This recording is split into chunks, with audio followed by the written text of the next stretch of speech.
In a small town called Altamira, in the heart of the Amazon rainforest, there stood an old, abandoned house that evoked fear and curiosity among all the locals. Known as the Whispering House, it sat at the end of a narrow street, surrounded by tall trees and dense vegetation.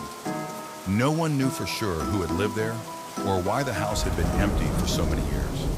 The older folks claimed that the family who once resided there had vanished mysteriously, leaving behind a heavy and eerie atmosphere.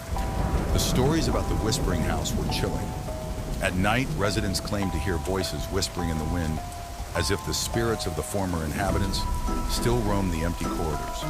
Broken windows swayed at the slightest breeze and doors creaked as if someone were trying to enter. A young man named Pedro decided to investigate the house. He was brave and didn't believe in superstitions. Under the cover of darkness, he approached the Whispering House with a flashlight in hand. The door was ajar, inviting him inside. As he crossed the threshold, Pedro felt a shiver run down his spine. The interior was dark and dusty. The flashlight revealed furniture covered in sheets, cobwebs, and faded photographs. But what caught his attention the most was an ancient mirror hanging on the wall. Pedro looked into the mirror and saw his reflection distorted.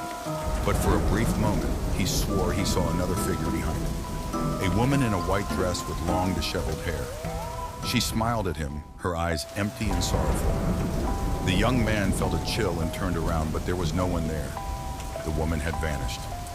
Pedro continued exploring the house, each step echoing in the silent corridors. He climbed the stairs and entered a dusty room. On the wall hung an old painting of a woman identical to the one he had seen in the mirror. The painting seemed alive, the woman's eyes following him as he approached.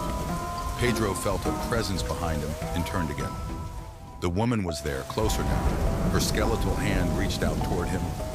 Pedro ran, descended the stairs, and fled the house. The cool night air enveloped him, but he still felt the icy touch of the woman. He never returned to the Whispering House, but the whispered voices haunted him forever. They say the woman still waits in the house, trapped between the realms of the living and the dead. And when night falls, the residents of Altamira still hear the whispers from the Whispering House, reminding them that not everything abandoned is truly empty.